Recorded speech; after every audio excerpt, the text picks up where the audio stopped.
The Diablo 4 open beta weekend has come and passed, with it bringing the final two classes available to the public. Arguably the most complex classes in the game as well, the Necromancer and the Druid. These class additions were only the major changes between the beta weekends. I did also give the couch co-op a try with my wife on our Series X in the living room, and I'll have a few bits of input on that as well. I'll be going over this information and then going over the classes in a little more detail and giving my opinion on them, their perceived power level, their playability, their fun, all from experience from leveling them all to level 25, which did come with farming legendaries and using an aspect on each gear slot that I had available to make the best or near best possible builds available in this early game, which however will not be how the full game plays on release.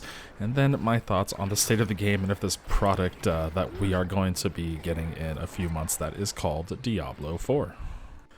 Outside of some of the server and backend changes Blizzard made that will apply to the release of the game, such as a few patches over the course of the week to help lower the disconnect rate of players within the server and smooth out the queuing process, Blizzard did say that queues will not be eliminated. Those will exist at full launch to help maintain the server stability, which is, understandable with the move towards a open world MMO light style game.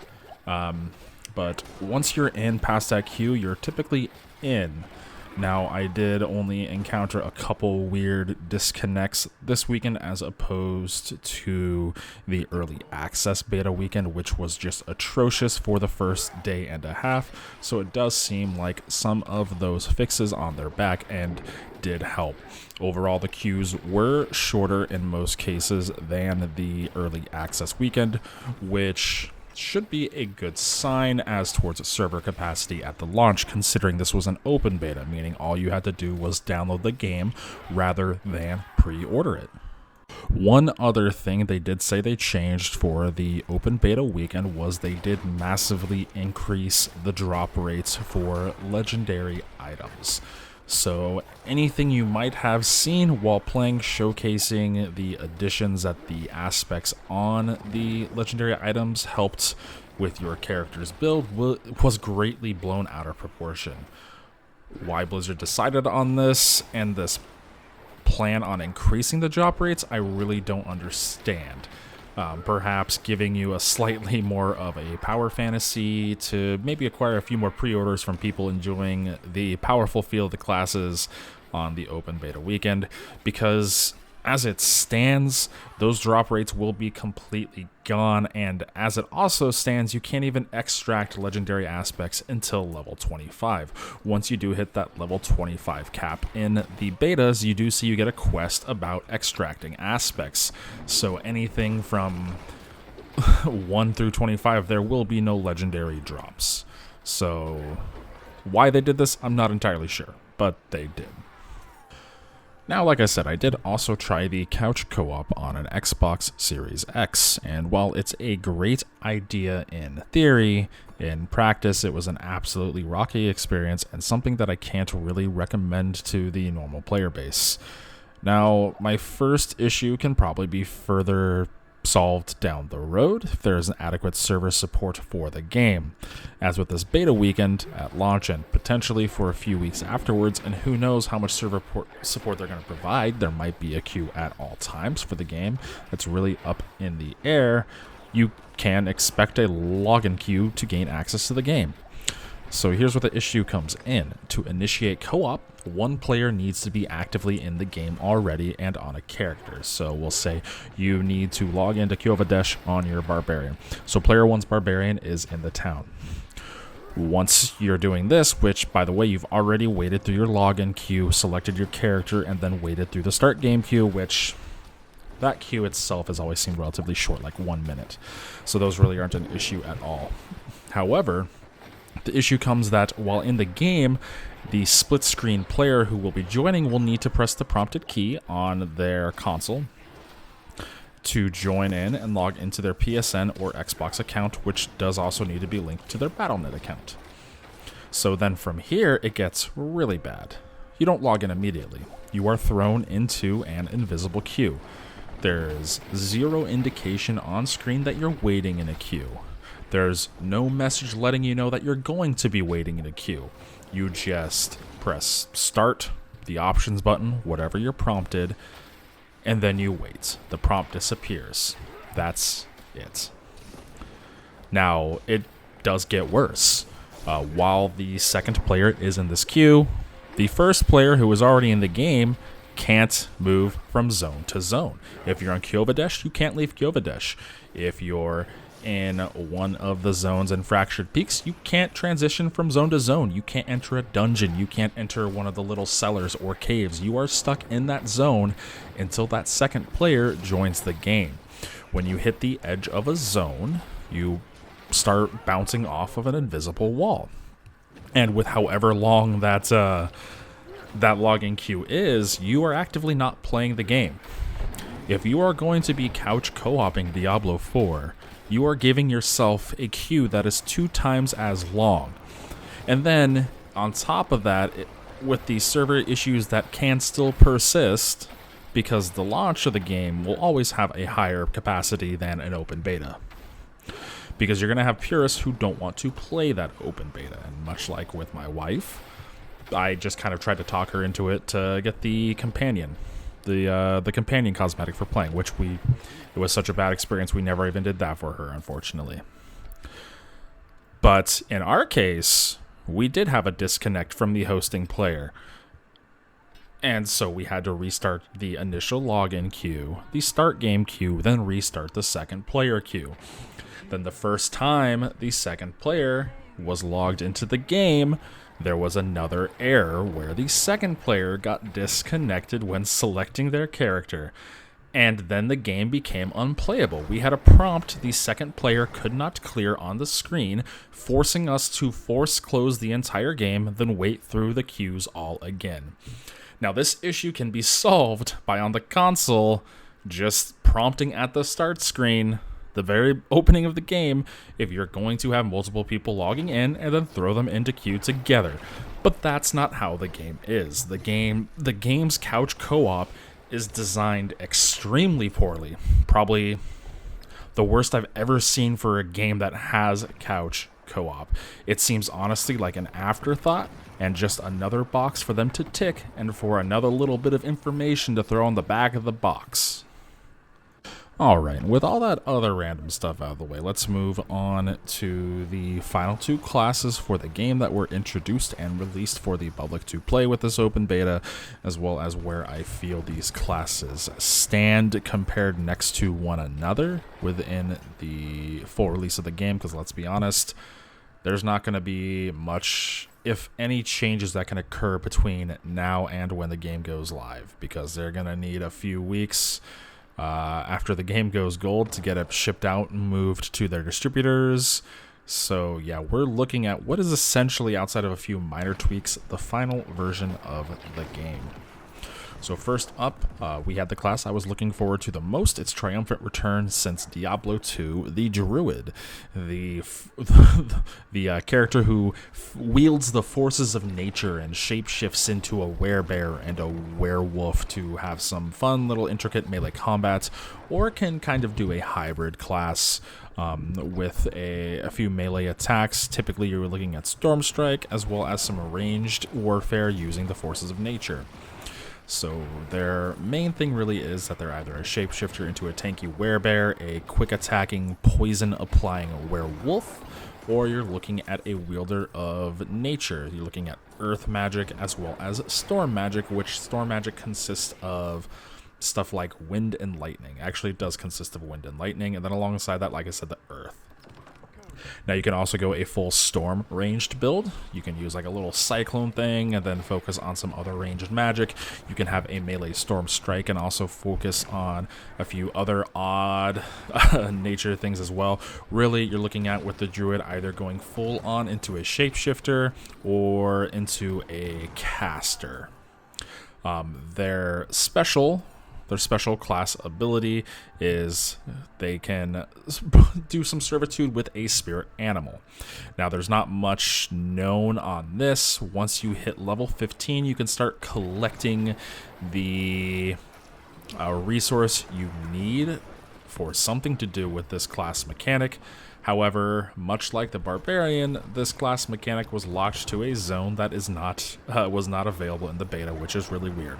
I feel like people who were looking forward to the Druid and the Barbarian were really just kind of locked out of a major class mechanic, while you had the Sorcerer, Rogue, and the Necromancer be able to participate in these various class mechanics. It just didn't really seem fair and didn't give you an adequate overall look at the class, which is also something to be worried about, I do believe.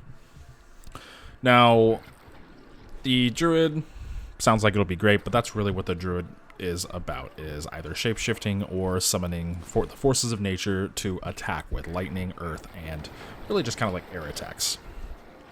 Now, you also had the Necromancer. The Necromancer is, well, they raise the dead, they curse, and they cast blood magic, poison, and some cold, I believe. No, not cold. But, yeah. So primarily their class mechanic, their class feature is the Book of the Dead. It allows you to highly customize your undead minions. The Skeleton Warriors, the basic melee skeletons you can summon, those have 3 different types of skeleton.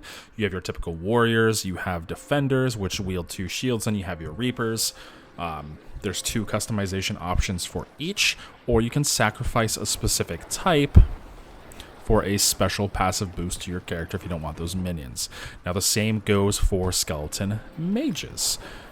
You can choose between 3 types of mages or sacrifice one of those specific types for a passive. Now, all the skeletons are summoned off of the same skill. You can have either 4 or 5, depending upon your Book of the Dead choice you choose, melee skeletons, and then 3 caster skeletons. Then your quest also lets you choose a golem. The golem itself is another entire separate skill, so if you really want to go with the minions, you're looking at sacrificing 2 skill slots. This just circles back to my issue with how these skill slots are so limited, because of what I fully believe is trying to make easy controller support for the game. Plenty of other RPGs have many more active skills, and just by utilizing the trigger buttons correctly or the bumpers correctly, really, you have so many more. Just take a look at how like Final Fantasy XIV deals with a controller. There's so many skills that you need in an MMO, and they successfully did that. It's a very successful console MMO. Blizzard could not figure out how to do this. And the same goes on the PC. If you're using a mouse and a keyboard, if you have an MMO mouse like me, you're still only using 1 through 4. It's kind of catastrophe. But there we go. Yeah, if you're going to be focusing on summoning, you're really hamstringing the other skills you have, but you can really kind of throw in some more passives with those skill points. So who knows? Maybe that'll be something they change in the future. I really hope so.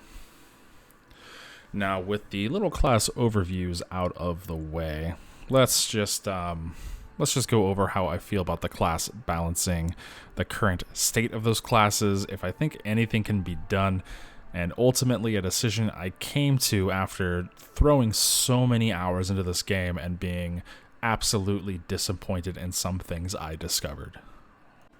Alright, so first off, I'll start here with the absolute worst class in the game, and it really hurts me, and that is the Druid. Oh man, the Druid is an absolute slog.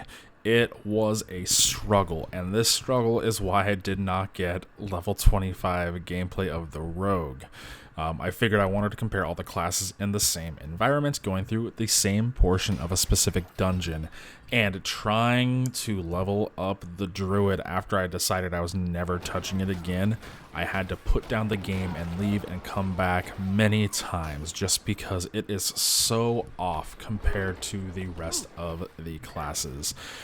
The melee options are extremely, extremely weak at best. The Werebear, while it can survive, does not have damage output outside of Pulverize. And you can cast Pulverize twice because it uses so much of its class's resource called Spirit.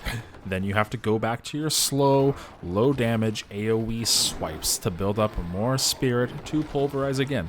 Now, the skill Pulverize, it feels great. It does a ton of damage, it looks great, but you never have uptime on it. Otherwise, you have a Roar, which will provide you some more Fortify, which the entire class is built around Fortify, but you're in melee, you're slow, you have no movement ability. There are plenty of larger enemies that do have a big attack, and if you're surrounded in a group of enemies where you need to be as the werebear, you're going to be hit with an attack that puts vulnerable on you, and that completely nullifies the effect of Fortify. So the entire class, the entire build's purpose of being tanky and healthy and defensive, survivability, is completely nullified by, standard enemies in the game. It is completely unfun. The werewolf, not even much more fun. You're looking at just applying stacks of poison through rabies and single target swipe skills. So yeah, the melee options for the class were just bad. Then you do kind of have a hybrid one, which I guess technically is a melee class, but all of your powerful skills are not melee at all.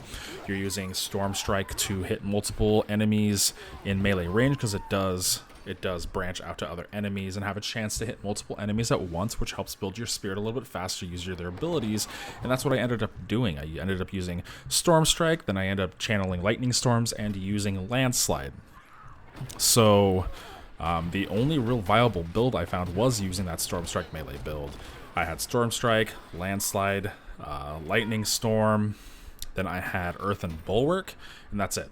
I was using all of my skills here. Oh, and I did have the Poison Creeper. The companions for the class are completely awful. The companions for the class are bullshit. The wolves are awful. The raven's awful. The only one that was good was the Poison Creeper, and that's just because every 20 seconds you can immobilize enemies in a large area and provide some pretty good damage to them. It attacks once every 7 seconds for minimal poison damage. It was terrible. It was go through the tree once, select your things, be done with it. Otherwise, I was putting all my points into very beginning skills because nothing else was really worth it. And it was bad. And I only got it to a place where I felt like it was playable because I was completely decked out in legendary items with aspects on every single item. Like, I farmed for these items. And that's not going to be possible in the full release of the game. You are not going to be having legendaries where you can remove their aspects until level 25, and that was extremely important from 15 to 25. So you're going to be using all these aspects, and aspects you pull from weapons you can only use once. They don't go to your catalog like dungeons or anything, and the ones from the dungeons are not very good. So we'll just... yeah, the dungeon aspects are not very good. All the good ones come from weapons, and once you apply them to a weapon, you can't pull it off to apply it to a later weapon, which I think is a grave mistake. That should just go into your library of aspects once again. But we're back to, old style Blizzard designs where they just want you to grind away and grind away and grind away. So that was pretty disappointing. So the Druid is just awful. There's no movement abilities. I guess you have Trample on the Werebear, but it's not really a movement ability. You just go over enemies and damage them a little bit. Doesn't have a long range.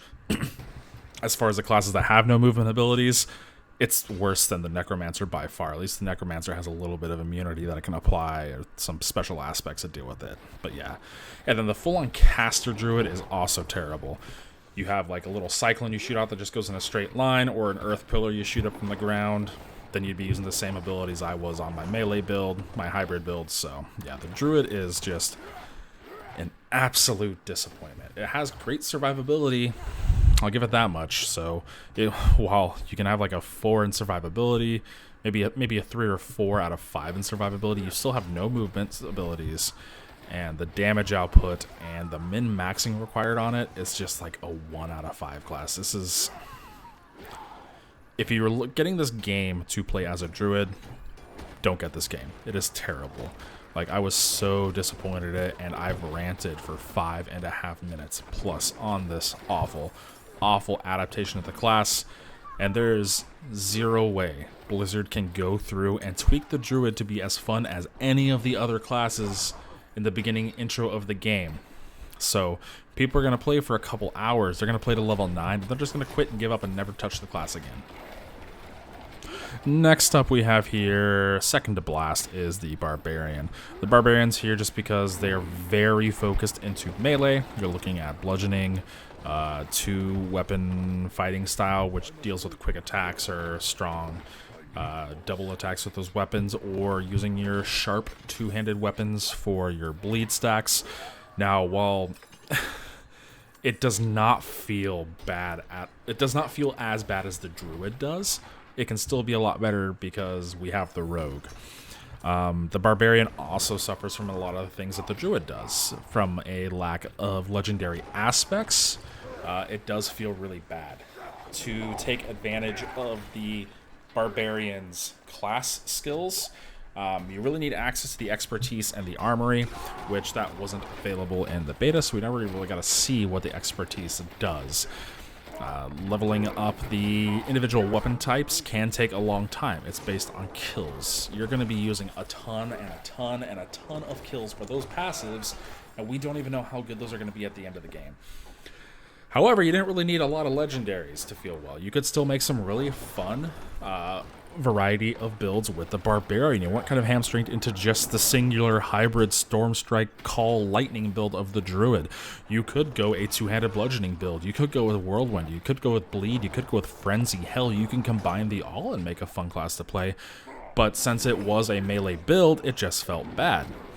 Not only did you have to hit things to build up your resource spender for your core skills and your shouts and your one movement ability and leap, or your stomp, your ultimates, that would also drain. So while the Druid felt bad because they were all expensive and they at least wouldn't drain, the Barbarian's abilities drain between fights. So you never really go into a large group ready to kill a bunch of stuff. You go into a large group having to kill a few things or hit a few things, taking a ton of damage. Now, unlike the Druid, the Barbarian can also just build defensively fairly well outside of just Fortify. You can go with Fortify and Thorns. So while you're fighting with, large packs of small enemies, those small enemies are just going to kill themselves and you can flow through them with like your Whirlwind or Execute. I ended up playing like a combination bleed build with using Execute a ton, and it did end up being fun. I did need quite a few aspects though towards the end to get to a place where I liked, but while a bad melee build, it wasn't nearly as bad as the Druid. And here I am complaining about the Druid when talking about a different class altogether once again. You do have one movement ability, and of the movement abilities in the game, it is the worst one.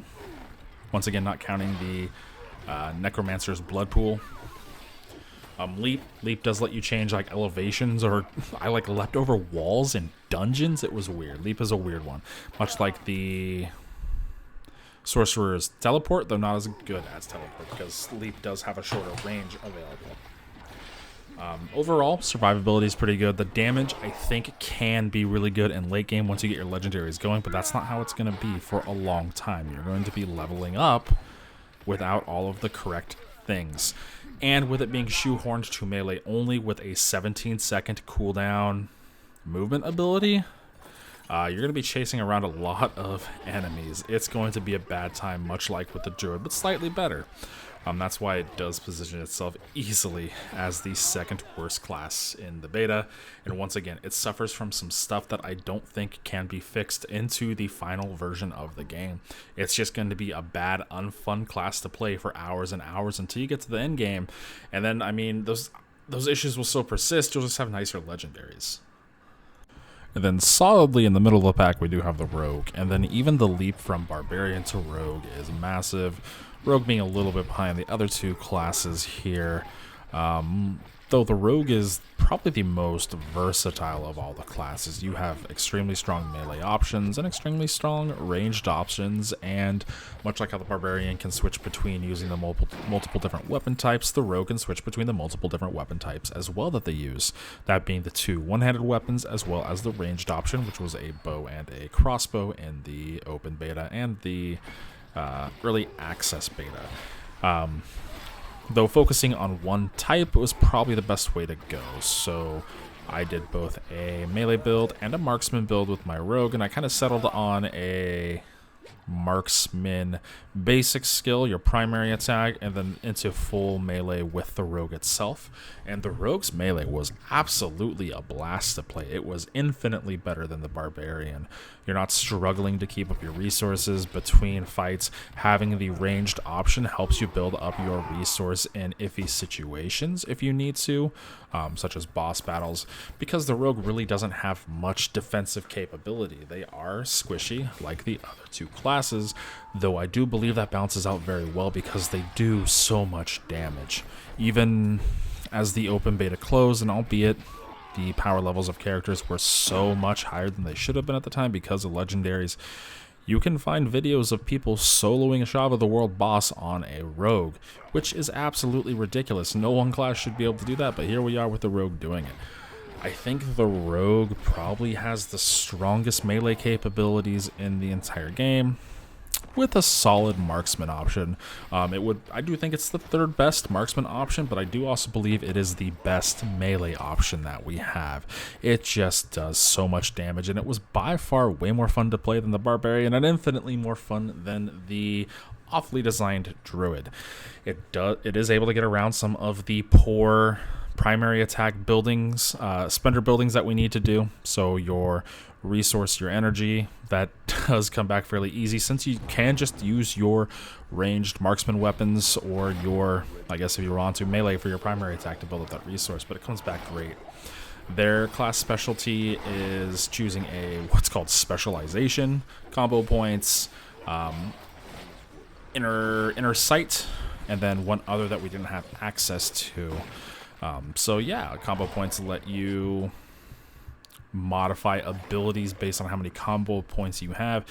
Inner sight does it gives you, once you build up that bar, it gives you 4 seconds of unlimited energy to use on your skills, so a huge burst window. And the last one, preparation, we didn't have access to, so that was a little ways out of our leveling area, our max level. So yeah, with the high damage output and the best mobility in the game, and having 2 charges of it in dash, which also does damage, the rogue, just because it does need to focus kind of on that melee build to be the top damage, which can be dangerous unless you play it perfectly like the people who were soloing the world boss had been, you are in the middle of the pack. And that's also because you do have that, pretty good damaged marksman option build you can go with, but if you're going to just do a ranged build, you might as well go with a necromancer or a sorcerer at that point. You really want to focus on that glass cannon melee damage that you have the option to choose, and it was by far the most fun melee to choose in the game that I found. If you're looking to play a barbarian, you might as well just play a rogue. But its low defensives outside of its dash does give it probably about a 2 out of 5 of the survivability, though damage is way up there at 5. I would say it does rest solely kind of in the middle of the pack of the classes we have available. Now next up here at the probably second best class to play, if you just want to go with being powerful, you have the Necromancer, the Master of Undead, the Applier of Curses, and the Wielder of Blood Magic. Yeah, all of the Necromancer survivability really comes from one skill, Blood Pool, which gives you immunity for 3 seconds outside of a very specific aspect, which when blowing up corpses extends the time on it, which Corpse Explosion is just by far the most damage in the game. If you can stack up those corpses, you are clearing screens and bosses. So keep that in mind. That'll probably be tuned down a little bit. That'll be an easy fix, unlike the issues that are present with barbarians and druids. Yeah, outside of that one immunity skill, because your movement speed is greatly reduced, it's not like dash or teleport or even leap, your minions really are your defensive ability. And with them being so customizable, you can give them even more defense to where they taunt it, along with the golem. You can sacrifice them for a little bit more defense as well if you so choose. Defensively, the Necromancer is really weak, probably sitting down there around 1. Offensively, though, it is probably most easy to execute highest damage in the game. You just go with your minions, you cast Corpse Explosion when it's available, and you are going to be popping off. It is very brain dead. It's very absent-minded. Hell, you can just build it out so that your minions can do everything for you, because you can focus your minions on enemies. You can focus your golem to taunt enemies to itself. Maybe just going with full minion builds and some curses to support them. You're going to be good to go to get through the game from start to finish with just your Necromancer without having to worry about dying too much. Outside of maybe like a boss here or there that might kill your minions. Fortunately, you'll just be able to summon everything back eventually once you use your skills that do pull corpses from enemies for you. So the corpses should always be flowing for you. But honestly, your minions will probably kill it before you get to it. The Necromancer is extremely overpowered. It is extremely overtuned. You can tell which classes were the favorites for the developers in this. The Druid was dead fucking last, and you have the Necromancer at the top. You get your absolute power level fantasy by playing a Necromancer in this game, and it's not even close. The only reason it is second in how good these classes are is just because the survivability is so low. I'm surprised it didn't have like a little weird teleport, much like you had in Diablo 3, where you could just pay some life and teleport to a new location. That's not in this game. It is a very squishy class, and like I said, outside of your minions and your blood pool, which gives you 3 seconds immunity, you are extremely susceptible to damage. So with that in mind, though, you are outputting the most damage easily, the most brainless damage. So that's why it places here at second. So if you're going to play the Necromancer, you plan on playing the Necromancer, you will have a good time. And lastly here, we have the creme de la creme. We have the Sorcerer. The Sorcerer is an excellent mix of damage that clears screens, and that same damage clears solo enemies such as bosses. They have the best defensive capabilities in the game as a Sorcerer. They have the second best movement skill, which buffs your defensive capabilities. It's not even close. This is probably the second favorite class of the developers, and it is also the next best class to play if you just have a power fantasy of being an unkillable god. I don't even know where to begin. Like, if you go, you could plan out the worst possible Sorcerer build, just going with your skill points, and you're going to be better than someone playing on Druid who's meticulously planning out and min-maxing their character with legendaries. That's just how it is. You're not really kind of pushed into a specific build with your class. You can mix the elemental types of fire, lightning, and ice and be perfectly fine. And then you're even better if you go all one element type, because then you get the passives that you can stack on top of all of that. Fire Sorcerer is fantastic. You are applying lots of dots. You are doing a lot of AoE damage. The Hydra is probably one of the best skills in the game, if not the best, and does a ton of damage and can't be targeted. You can go with Ice, which does great AoE. It does a lot of slowing down. It helps proc Frozen and extra damage on top of enemies that are stunned, vulnerable, or frozen. It is a fantastic way to go. That's how I started off my Sorcerer, was with Frost. Then you also have Lightning, which just does a lot of chaining attacks, a lot of AoE. It doesn't really apply effects outside of vulnerable once in a while, but you don't need that. Your Chain Lightning just bounces between enemies, or bounces between a boss and yourself, dealing 25% extra damage each time it bounces. So you hit the boss, you hit yourself, you hit the boss, you hit yourself, you hit the boss again. You're doing a ton of extra damage with each of those attacks. You build up your mana when you're auto-attacking, when you're using your primary attack, but that doesn't matter because your primary attack is fantastic as well. Every time you use an ability that has a cooldown, you can apply a fantastic barrier to yourself, which you should be alternating between ice armor and a teleport anyways. You don't even ever really need to use your teleport to get out of danger. I teleported into danger because it gave me a fantastic barrier and it let me use my arc slash attack and just build up my mana and then release chain lightning everywhere. Ice armor fortifies you, it gives you damage reduction, and then gives you a barrier on top of it. It doesn't matter which route you go. you're going to feel fantastic playing a sorcerer. You are nigh unkillable, and you are killing everything on the screen with ease. While the necromancer does do a lot more damage, potentially, you need those corpses. You need those corpses on the ground. And to get those corpses on the ground, I was using the Reaper skeleton with the 15% chance to create a corpse on an attack, as well as using Decompose as my primary attack, which pulled a corpse every 2.5 seconds. The necromancer doesn't need to do that. The necromancer only needs to primary attack when they're out of mana, and you're still going to do a ton of damage primary attacking with just how everything is built up. Their class special is enchanting.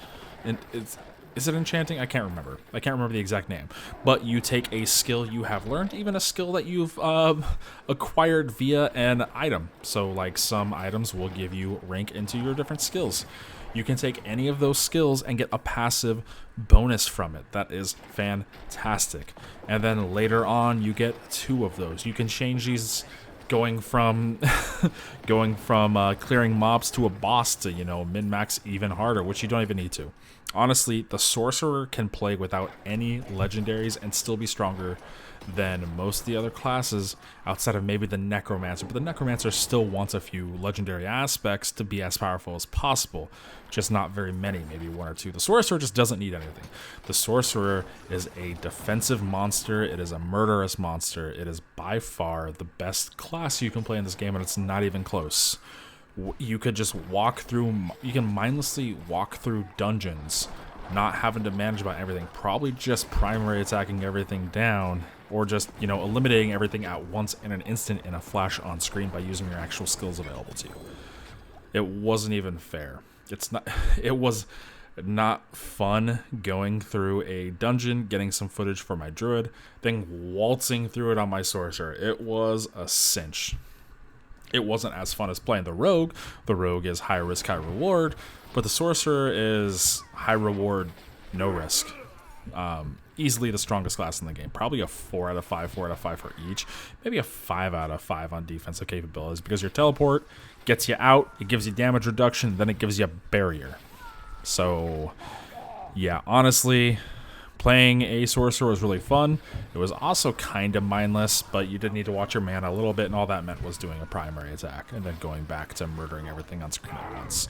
So if you want to play a sorcerer, you're in for a really, really good time when this game launches. Now, with that all in mind, once again, legendary drop rates were extremely increased for the open beta. That made the druid as powerful as you can feel hamstringed into one specific build. You're not going to feel that. You're not going to feel that at all. You can't extract aspects until level 25, and I was needing to do that from like level 10 onwards when I was getting them and having to upgrade my gear, because the new gear would be so much more powerful. The druid was really unfun, and you needed those aspects to play it. The only one you could really get away with without needing any aspects at all and having the same great time is the sorcerer. The necromancer had some reliances.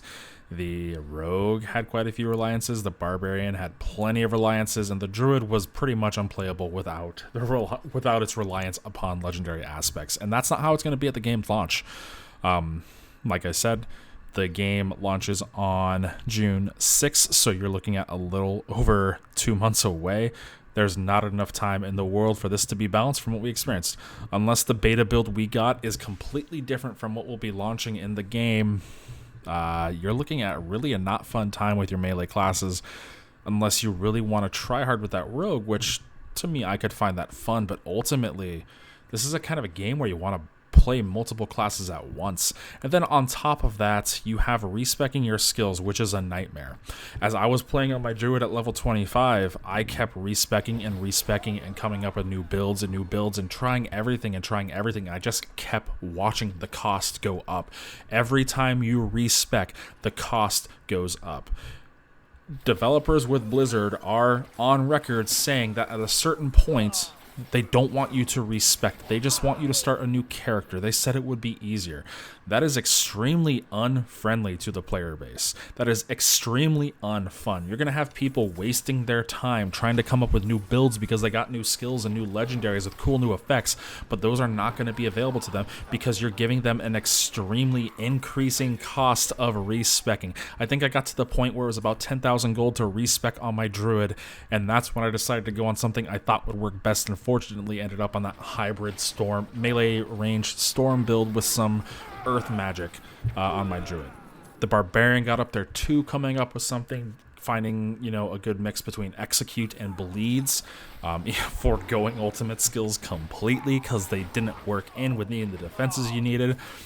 Rogue was fine because the rogue just did a ton of damage with what I came up with. The sorcerer and necromancer, who cares? Just do damage. You're fine with whatever you do. But yeah, if you're looking to play the druid or barbarian, you're going to be spending all of your gold respecking this, and at later levels, you're just not going to be able to afford it. I don't know why they did this. This is something they can change easily. This is something they need to change easily because respecking should be a free ability of the character. Hell, just give it a flat gold cost at a specific level for each point. Like, just do that. Like, I get it. You're going to have, it's an MMO. People are going to be trading items, whatever. You need a way to stop the inflation of all the gold dropping. That's fine. But the constant increase every time you respec, oh, you can respec for free up to level 10. Yeah, at level 10, you have 2 skills. That's not fun. It is extremely unfriendly to the player. I don't know why Blizzard keeps doing these sort of mechanics in their games. But that ranting aside, with how the druid played this weekend, with my realizations of how the barbarian plays this weekend, melee builds, just for the most part, are not fun. The entire system around having to get into melee range to build your resources for your resource spenders is not fun. You're slowly lumbering around as enemies constantly fly away, as they constantly reposition, as they constantly move into negative AoE effects for you where you can't use your abilities. The fact that sometimes when you're clicking on enemies in melee range, your character will just try to path around to their asshole to do something with it rather than just attack them in front of you. I came across certain items to interact with in the world where it was on a slightly different elevation and I couldn't hit it as the druid or barbarian, and I had to shift click or walk away, then walk back up to hit it just once and have to restart the entire process. Melee is fundamentally awful in this game, unless you are playing a rogue, and that's just because you can have a range resource builder and then spend all of your resources with fantastic high damage attacks. Melee is fundamentally broken in this game. The entire process of building up your resource should just be getting close to the enemy, and then having certain procs that let you use it. Like, oh, you crit? Okay, you can use this skill for this long. Oh, you crit? Here, you get a free activation of this skill, or this happens automatically. I've never played an ARPG or just any game in particular where melee was so unfun as this game, and so much worse than the other ranged options available in the game. With that being said, with the overpowered imbalance of the ranged characters, such as the sorcerer and necromancer, where you're constantly out of danger's way, you're killing stuff from halfway off screen, it doesn't matter. Then you know, have your barbarian buddy up in the fray of things just being mauled to death because they didn't have any fury, so they can't spend any skills, or their execute missed an enemy that's slightly strafed away and now they have a 15-second cooldown. That's always fun too. You saw plenty of that in this video. I had to cancel my pre-order. It's just not a game I will find fun. My wife and I had been playing Diablo 3 nearly every single night going through the season, having a blast, spending time together, and I thought this would be a great way to kind of update that into a new game. The game looks great, the game sounds great, the art direction's fantastic, the voice acting's wonderful, the music nails it, but it just wasn't fun. And it won't be fun if you're playing a druid or a barbarian or even a rogue trying to figure out that melee build where you actually have to min-max your play style and you have to try hard, and the play ceiling is so high on that melee rogue. Everybody's just going to go with a marksman rogue, they're going to go with a sorcerer of some sort, they're going to go with a necromancer of some sort because of the flawed design of the melee combat in this ARPG, which is really sad. And they're not going to be able to respec at a certain point either. It's going to be too expensive for them. So, with that in mind, I canceled my pre-order. We're going to be probably playing Diablo 2 Resurrected on our Switches together because that game is just infinitely superior. If you're looking to spend money on a game, go get Diablo 2 Resurrected. Level 99. Play a barbarian on there, see how melee's supposed to feel. Play a paladin, play a assassin, play a druid on there. Even the druid on there is better. And the druid on Diablo 2 was weak as fuck compared to the other melee classes, the other casting classes. So yeah, if you're looking to play a Diablo game, I'd highly recommend Diablo 2, because at this point, Diablo 4 cannot be fixed initially if you want to play a melee class. And if you want to play a range class, that's great. The game's going to be fantastic for you. You are going to have an absolute blast with this high power level fantasy you can obtain from being a necromancer or sorcerer. But on the flip side, if you like playing, you know, in a melee style, you are just not going to have a good time with this game. And so that's unfortunately why I ended up canceling my pre-order. It's just, in its current state, not anything I can recommend to anyone, honestly, and it's really sad. I was highly looking forward to this game.